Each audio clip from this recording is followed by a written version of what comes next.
नमस्ते. प्राध्यापक मांगले, जागर टाइम्स मध्ये आपल्या सर्वांचं स्वागत आहे. आज आपल्याबरोबर चर्चा करण्यासाठी डॉक्टर सुनील पाटील सामाजिक कार्यकर्ते आहेत, डॉक्टर आहेत, आयुर्वेदिक डॉक्टर आहेत, अनेक अंगानं म्हणजे ते एक उत्तम पत्रकार आहेत.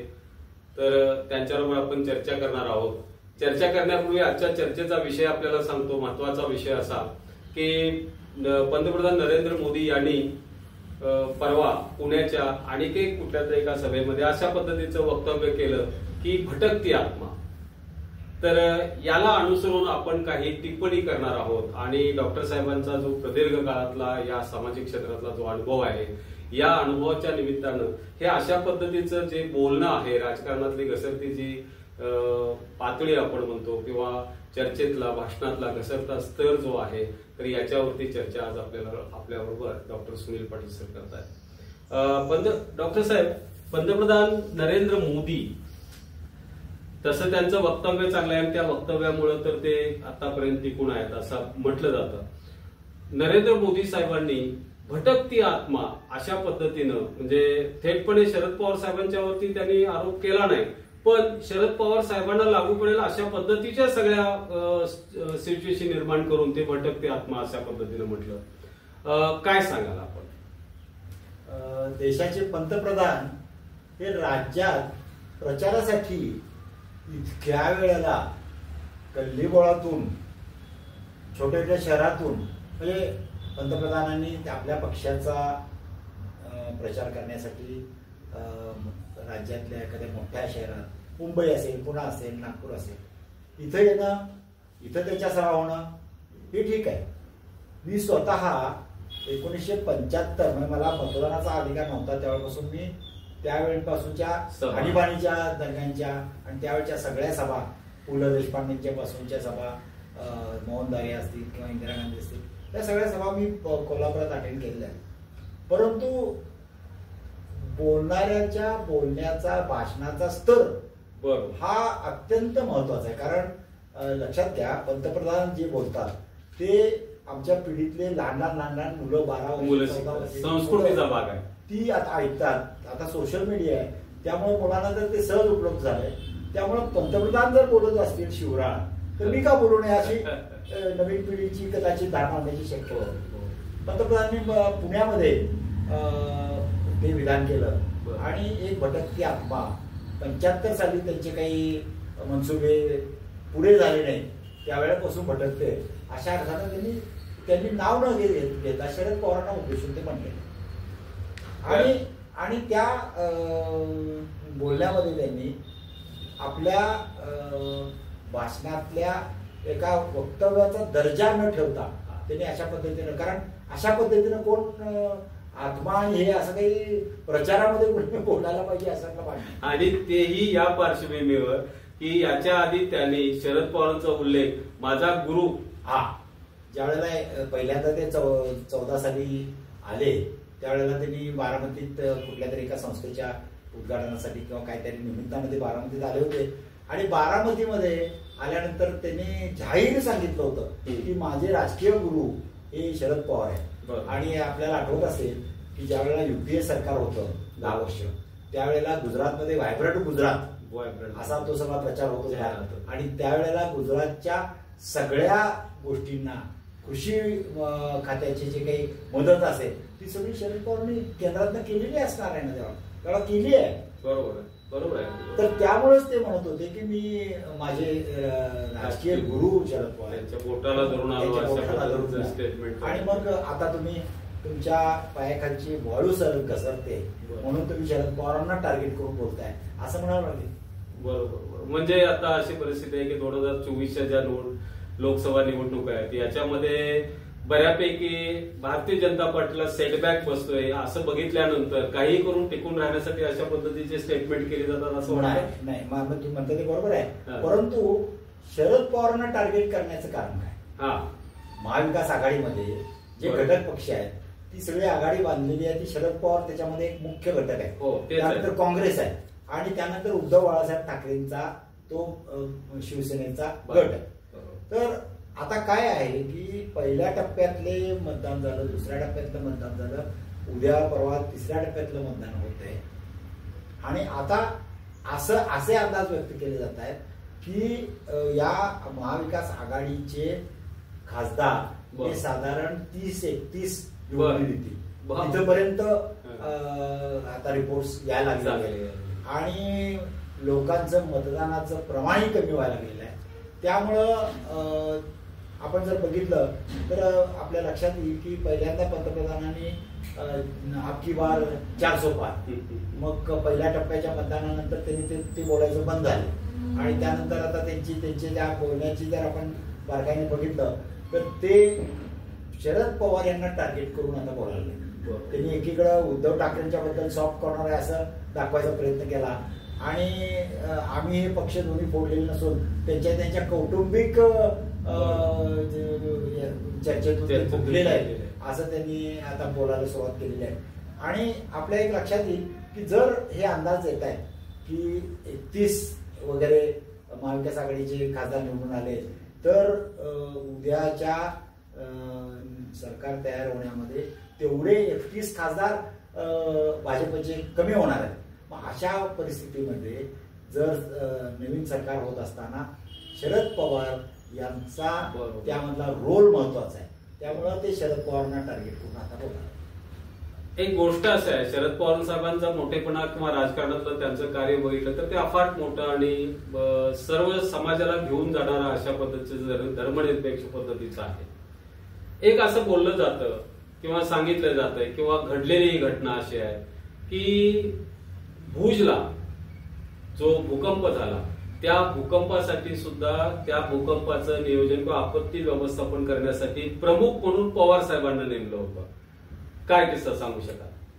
मला आठवतंय की ज्या वेळेला मुख्यमंत्री होते पवार साहेब, गणपतीचे उत्सव होता, गणेशोत्सवातले आनंद चतुर्दशी झाली, सगळ्या मिरवणुका वगैरे संपल्या आणि सकाळी पहाटे नाही किल्लारीचा लातूर किल्लारीचा भूकंप झाला आणि अवघ्या काही तासात पवार साहेब तिथे पोहोचले. त्यांनी नियोजन लावलं आणि तिथलं पुनर्वसन जे केलं त्यांनी पत्रकार पोहोचायच्या आधी तिथं मुख्यमंत्री पोहोचले आणि त्यांनी ते नियोजन लावलं आणि ते सगळं पुनर्वसन त्यांनी केलं. त्याचा एक प्रभाव होता. आणि भुजला जेव्हा भूकंप झाला त्यावेळेला केंद्रामध्ये वाजपेयींचं सरकार होतं आणि त्यांनी पवार साहेबांना त्या भुजच्या पुनर्वसनाचा या इथला महाराष्ट्रातला अनुभव असल्यामुळं त्यांना ते विरोधी पक्षाचे असून सुद्धा त्यांना ते काम त्यांनी सोपवलं आणि पवार साहेबांनी ते अत्यंत व्यवस्थितपणे ते पुनर्वसनाचं काम केलं आणि तिथल्या लोकांना एक प्रकारे त्यांना पुनर्वसनामध्ये फार मोठं त्यांनी सहकार्य केलं. बरोबर. म्हणजे माझ्या म्हणण्याचा असा अर्थ आहे की वाजपेयींना ते विरोधी पक्षाचे आहेत का काय पण त्यांची क्षमता त्यांना माहिती आहे. बरोबर. आणि आपल्याला आणखी हे वाजपेयींच्या बाबतीतलं पण एक माहिती असेल की राजीव गांधी ज्यावेळेला पंतप्रधान होते बरोबर त्यावेळेला वाजपेयी आजारी होते आणि त्यांना एक शिष्टमंडळ पाठवायचं होतं. तर विरोधी पक्षाचे असून सुद्धा वाजपेयींना त्यांनी त्या शिष्टमंडळामध्ये एक सदस्य म्हणून पाठवलं आणि त्यांचे ते उपचार करून आणले. वाजपेयींनी त्या पद्धतीने त्यांच्या धन्यवाद दिलेली क्लिप सुद्धा आपल्याला सोशल मीडियावरती बघायला मिळते.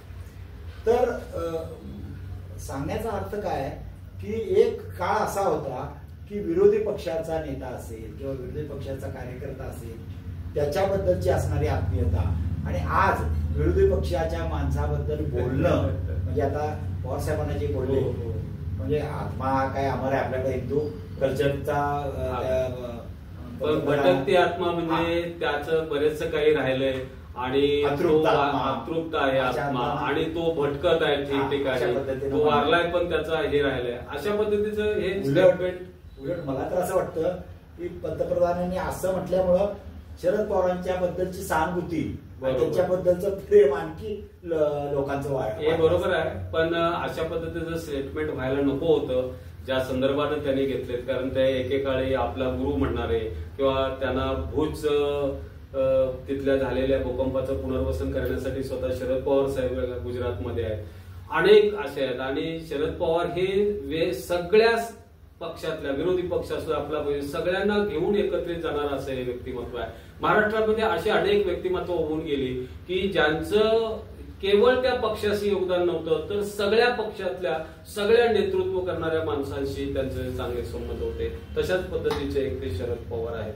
शरद, मला आता बोलता बोलता एक किस्सा असा आठवला की डॉक्टर साहेब यशवंतराव चव्हाण, की ज्यांना ह्या महाराष्ट्राची जडणघडण घडवली आणि जे घडी बसवली असं आपण म्हणतो, त्या यशवंतराव चव्हाण ज्यावेळेला 1956ला मुख्यमंत्री म्हणून बसले मोरारजी देसाईंच्या नंतर, त्यावेळेला दैनिक मराठामध्ये, मराठा हे प्रके अत्र्यांचं, तर अत्र्यांनी त्यांच्यावरती अशा पद्धतीची टीका केलेली होती की निपुत्रिक मुख्यमंत्री, आणि मोठं ठळक ह्याच्यामध्ये पहिल्या पानावरती ती बातमी आली, म्हणजे महाराष्ट्राला निपुत्रिक मुख्यमंत्री मिळाले.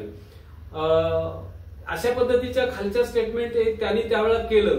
आणि दुसऱ्या दिवशी ज्यावेळेला ते प्रत्यक्ष छापून आलं आणि यांना ज्यावेळेला ते बघायला मिळालं, म्हणजे यशवंतराव चव्हाणला, त्यावेळेला त्यांना फार वाईट वाटलं. आणि मग त्यांनी फोन करून त्यांना सांगितलं अत्रेंना की तुम्ही जे वक्तव्य केलेलं आहे हे म्हणजे आवडायचा तर काय प्रश्न नव्हता. विचार करा, आजच्या काळामध्ये असं जर कुणी बोललं असतं किंवा हे ना मोदी साहेबांच्या बाबतीत, खासगी बाबतीत त्यांच्या किंवा त्यांच्या सौभाग्यवतीच्या बाबतीत कुणी जर स्टेटमेंट केलं तर ते फारसं काय अजूनही मनावरती फारसं लोक घेत नाहीत, कारण त्या व्यक्तिगत जीवनातल्या बाबी आहेत. आणि अशा पद्धतीचं इतकं घाणेरडं स्टेटमेंट ज्या वेळेला झालं, त्यावेळेला यशवंतराव चव्हाण साहेबांची सभ्यता आणि त्यांची संस्कृती किती उच्च दर्जाची होती बघा. त्यांनी प्रके अत्रेंना फोन करून सांगितलं की असं नाही साहेब, मला जरासं माफ करा. तो काळ होता 42चा, आणि 42च्या चलेजावच्या आंदोलनामध्ये म्हणजे स्वातंत्र्य लढ्यातले ते स्वातंत्र्य सैनिक होते आणि मी भूमिगत झालो होतो. आणि भूमिगत झाल्यानंतर म्हणजे ज्या वेळेला इंग्रज शोधायला आले, इंग्रज म्हणजे पोलीस वगैरे जरी शोधायला आले, आणि ज्या वेळेला मी घरी होतो त्यावेळेला ते अचानकपणे आले, पण मी दुसऱ्या बाजूने पळून गेलो आणि सापडली त्याच्यामध्ये माझी बायको आणि वेणुताई सापडल्या, आणि त्यांच्यावरती जबर मारहाण केली पोलिसांनी, आणि त्यावेळेला त्या गरोदर होत्या. अशा अवस्थेमध्ये त्यांना मारहाण करून नंतर म्हणजे ते मुलंही दगावलं, त्यांचं फार मोठा त्यांची व्यक्तिगत हानी झाली. आणि डॉक्टरांच्याकडे नंतरच्या टप्प्यात ज्यावेळेला ते डॉक्टरांच्याकडे गेले त्यावेळेला डॉक्टरांनी सांगितलं की आता इथून पुढे तुम्हाला मूल जन्माला घालणं हे अयोग्य आहे आणि तो वेणुताईंच्या ह्याला त्रास होईल, त्यांच्या हे होणार नाही. तर इतकं सुंदर असं हे वाक्य होतं, इतकं सुंदर असा हा घटना प्रसंग होता की तिथून पुढं मूल आपल्याला जन्माला घालायचं नाही हा मनावर संयम ठेवून आयुष्यभर यशवंतराव चव्हाण वागले. केवढ्या मोठ्या उंचीची माणसं होती आणि अशा वेळेला अशा पद्धतीचं स्टेटमेंट येत आहे. मला वाटतंय अशा अनेक घटना आहेत. आपणही मधु दंडवतेंच्यावरती बऱ्याचशा गोष्टी सांगता. दंडवते हे या महाराष्ट्राचं सांस्कृतिक भूषण होतं. तर दंडवते साहेबांच्या विषयी तुम्ही अनेक घटना सांगितल्या, काय एखाद्या वेळी या संदर्भाला अनुसरून काय सांगू शकाल? मधु दंडवते, प्राध्यापक मधु दंडवते या अशा उंचीचे खासदार आता होणे नाही. बरोबर बरोबर. दंडवते मला आठवत आहे की त्यावेळेला रेल्वे मंत्री होते. अर्थात रेल्वेसाठी त्यांचे योगदान तर आपल्या सगळ्यांना माहितच आहे. बरोबर. ते रेल्वे मंत्री असताना एकदा कोल्हापुरात आले होते. बरोबर. आणि ते आले, कार्यक्रम काय होता की आपले श्रीपतराव शिंदे गडिंग्लजचे, बरोबर, त्यांच्याकडे काहीतरी कार्यक्रम होता. बरोबर. त्या कार्यक्रमाला त्यांना जायचं होतं. ते रेल्वेनं आले. बरोबर. मला वाटतं महालक्ष्मी एक्सप्रेसने आले, कोल्हापुरात आले. त्यांच्यासाठी ती गाडी तयार होती अँबॅसेडर, त्या गाडीनं ते निघून गेले गडिंग्लजला. बरोबर. कोल्हापुरातल्या रेल्वेच्या ऑफिस मधल्या अधिकाऱ्यांना माहिती नाही रेल्वे मंत्री आले आणि ते गेले आणि मग पळापळ सुरू झाली. आणि म्हणजे असं आज एखादा नगरसेवक जरी आला कुठल्या कार्यक्रमाला तर त्याच्या पुढं मागं त्याला सुरक्षेसाठी पोलीस लागतात आणि बाकी सगळ्या गोष्टी लागतात. म्हणजे या उंचीचे आपल्याकडं मंडळी होऊन गेले, असं नव्या पिढीला आपण जर सांगायला गेलो तर ते पोरांना पटणार नाही. कारण त्यांनी जे राजकारण आता चालू जे राजकारण आणि राजकारणाचा जो विचका झालाय आणि एकमेकावर चिकनपेक आणि रंगपंचमी जी खेळली जाते ती बघितलेली आहे. आपल्याला आवर्जून सांगावंच वाटतं ज्यांचे मधु दंडवते हे ज्यांचे वारस, त्या बॅरिस्टर नाथ पैंची एक घटना मुद्दाम आवर्जून सांगावी. कारण नाथ पै हे कमी वयात गेले. त्यांनी कोकण रेल्वेचा पाया त्यांनीच घातला, रोखे वगैरे हे सगळं नंतरचं पुढचं सगळं आपल्याला माहित आहे. पण नाथ पै ज्यावेळेला निवर्तले त्यावेळेला नाथ पैंच्या मिसेस ह्या झेकोस्लोवाकियाच्या होत्या. म्हणजे आंतरराष्ट्रीय एका शिष्टमंडळातून त्याची ओळख झाली, तर त्यातून त्यांचं लग्न झालं होतं. आणि नाथ पैंचं निधन झाल्यानंतर इथं भारतात त्यांचं कोण नसल्यामुळं त्यांनी आपली 2 मुलं घेऊन ते झेकोस्लोवाकियाला परत निघून. त्यावेळेला इंदिरा गांधी पंतप्रधान होत्या. इंदिरा गांधींनी नाथ पैंच्या सौभाग्यवतींचा चरितार्थ चालावा म्हणून भारत सरकारचं एक पर्यटन केंद्र झेकोस्लोवाकियामध्ये सुरू आणि त्या जोपर्यंत हयात होत्या तोपर्यंत ते केंद्र सुरू होतं आणि त्यांना ते चालवायला सांगितलं. म्हणजे इंदिरा गांधींच्या आधी नाथ पैंची भाषणं, त्यांच्या अर्थविषयक धोरणावरची भाषणं, टीका हे ऐकण्यासाठी पंडित नेहरू पंतप्रधान होते. ते थांबायचे, म्हणजे निघाले असले सभागृहातून बाहेर तर नाथ पै बोलणार आहेत म्हणजे ती थांबायची आणि ते ऐकायचे. नाथ पैंना ते वरचेवर ब्रेकफास्टला बोलवायचे. नाथ पैंना म्हणायचे की तुम्ही आमच्या काँग्रेसमध्ये या. नाथ पै म्हणायचे तुम्हाला विरोध करायला कोणतरी असलं पाहिजे, मी काही तुमच्या पक्षात येणार. म्हणजे हा त्यावेळच्या वागण्यातला सुसंस्कृतपणा. आणि मला आठवतं की मी ज्या दिवशी त्या तत्कालीन पंतप्रधान राजीव गांधींना भेटलो आम्ही आमचं शिष्टमंडळ, त्याच्या आदल्या दिवशी राजीव गांधींच्या सरकारमधील अर्थमंत्री शंकरराव चव्हाण यांनी प्रस्तावित केलेला तुटीचा अर्थसंकल्पावर मधु दंडवतेने 1 तास तुटून पडले. सभागृहामध्ये आम्ही ते भाषण पण ऐकलं होतं. आणि ज्या दिवशी आम्ही गेलो मधु दंडवतेंच्या माध्यमातून आमची भेट झाली विजयावर. आम्ही पोचल्या बसल्या राजीव गांधी म्हणाले आपको मधुजीने भेजा आहे. बघा आदल्या दिवशी त्यांची खरडपट्टी काय कपडे उतरवले होते अक्षरशः, तरी सुद्धा ही सुसंस्कृतपणा. तर अलीकडे हे सगळं कमी होत चाललंय, दुर्मिळ होत चाललंय. उलट नको ते ऐकलं जातंय अशी परिस्थिती. असं म्हटलं जातं की पवार साहेबांच्या आयुष्यामध्ये अशा अनेक मोठेपणाच्या गोष्टी आहेत, अनेक सांगता येण्यासारख्या आहेत.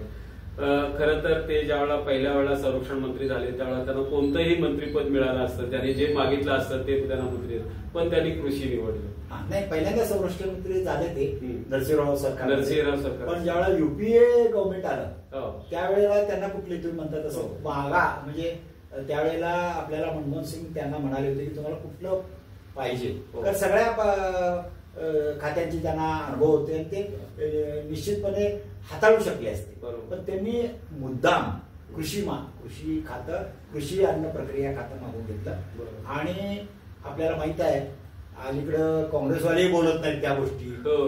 त्यांनी खरं तर सांगायला हवे, 72,000 कोटीचं शेतकऱ्यांचं कर्ज त्यावेळेला शरद पवार आणि मनमोहन सिंग दोघांनी मिळून ते माफ केलं आणि त्याचे पडसाद हे अनेक दिवस शेतकऱ्यांच्या वरती उमटत राहिले. परंतु हे काँग्रेसवाल्यांनी सगळं सांगितलं पाहिजे लोकांना की कर्जमाफी झाली होती ती पवारांच्यामुळे झाली होती. काही वेळा होतं असं होतं की राष्ट्रवादी स्वतंत्र पक्ष काढलाय मग त्यांना त्याचं हे मिळेल असं वाटत असेल. आणि पण तुम्हाला जर मी विचारलं तर आता विद्यमान मोदी सरकारमध्ये कृषी मंत्री कोण आहेत, नाव सांग. नावही सांगता येईल. खरंय खरंय.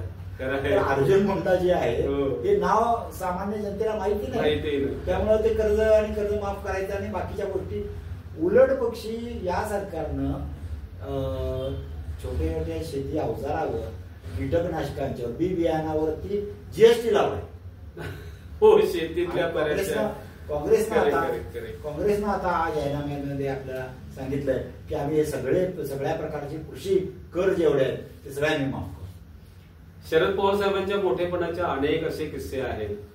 आम्ही चांगलं इतक्या वर्षाच्या म्हणजे 35 वर्षाच्या आमच्या सार्वजनिक जीवनातल्या याच्यामध्ये अनेक अशा गोष्टी आम्ही ऐकल्या की ज्यावेळेला ते मंत्री होते वस्तुतः एखाद्या पंतप्रधानांची भेट घ्यायची असेल तर चला आता आपल्याला भेटूया असं होत नाही. त्यांच्या वेळा ठरलेल्या असतात, काम ठरलेलं असतंय आणि त्यातून ते वेळ देतील त्या वेळेला तिथं जावं लागतंय. तथापि म्हणजे मनमोहन सिंग पंतप्रधान असताना हाऊस चालू असेल तर हाऊस मध्ये कॉमन कॉरिडॉर एक असतो, तर त्या कॉमन कॉरिडॉर मध्ये सगळ्या पक्षाचे खासदार एकत्रित येतात आणि गप्पा मारतात फावल्या वेळेमध्ये, थोडासा वेळ ज्यावेळेला मिळतो त्यावेळेला. तर पवार साहेब तिथं आहेत म्हटल्यानंतर पंतप्रधान मनमोहन सिंग भेटायला यायचे. इतपत पवार साहेबांच्या म्हणजे व्यक्तिमत्वाचा दरारा होता. आज वयोवृद्ध झालेत आणि अशा वयोवृद्ध माणसाची अशा पद्धतीनं चेष्टा करणं किंवा चुकीच्या पद्धतीनं त्यांची अवहेलना करणं, अर्थात त्यांचं नाव जरी नाही घेऊन त्यांनी बोलले असले तरी ह्या गोष्टी त्यांनाच लागू पडतात हे साधारणपणे महाराष्ट्र जाणतो. डॉक्टर साहेब त्याचे परिणाम फार गंभीर झालेले आहेत. आम्ही आता कालच्या दैनिकातून आणि माध्यमातून अशा पद्धतीचं हे ऐकलं की बारामती जिथं म्हणजे त्यांच्याच घराण्यातल्या म्हणजे पुतण्या त्यांचा अजित पवार जो गट भारतीय जनता पार्टीनं फोडलाय त्यांच्या प्रचारामध्ये त्यांनी पंतप्रधान नरेंद्र मोदींचे फोटो, भारतीय जनता पार्टीच्या प्रमुखांचे फोटो सगळे काढले आणि केवळ आपले तेवढे फोटो लाभले का, तर त्यांच्या त्या बोलण्याचा परिणाम लोकांनी घेऊ नये आणि लोकांच्या मध्ये असा चुकीचा संदेश जाऊ नये म्हणून इतपत परिणाम झाले. मित्रांनो, राजकारणाचा स्तर प्रचंड घसरत चालू आहे. शिवसेनेचे तर असे अनेक महाभाग आहेत की त्याचा स्तर कुठं मोजायचा, म्हणजे कोकणातले काही व्यक्तिमत्व अशी आहेत की त्यानंतर शिवसेनेतला सुद्धा असे एक प्रवक्ते आहेत की त्यांच्याही वक्तव्याचा स्तर मोजायचा कुठं हे सुद्धा सापडत नाही किंवा हे समजत नाही, इतक्या खालच्या स्तरावरती जातात. हे महाराष्ट्राला भूषणावह नाहीये, एकूण संस्कृतीच्या वाटचालाविषयी योग्य नाही. डॉक्टर साहेबांच्या सारखी प्रदीर्घ काळ ज्यांनी राजकारणात घालवलेला आहे, समाजकारण ज्यांनी केलेलं आहे, ज्यांनी पत्रकारिता केलेली आहे, अशा या व्यक्तीला साहजिकच यातून दुःख होणं एक म्हणजे साहजिक आहे. पण राजकारण हे एका डॉक्टर साहेब म्हणजे जसं पवार साहेब घेतात तसं प्रत्येकाने घ्यावं. राजकारणातले शत्रू हे राजकारणापुरतेच राहावेत आणि खाजगी स्तरावरती ते मित्र असावेत अशा पद्धतीनं साधारणपणे बोललं जातं. पण तो जे काही संकेत आहेत हे संकेत सगळे पायदोळे तुडवले जातात असं वाटतं. मित्र, आजच्या या भटकती आत्मा या वक्तव्यावरती आपण घेतलेला एक छोटासा व्हिडिओ आणि हे आहे, हा आपल्याला कसा वाटला हे आपण कळवा, त्याच्या म्हणजे कमेंटमध्ये कळवा आणि लाईक, शेअर आणि सबस्क्राईब करा. धन्यवाद.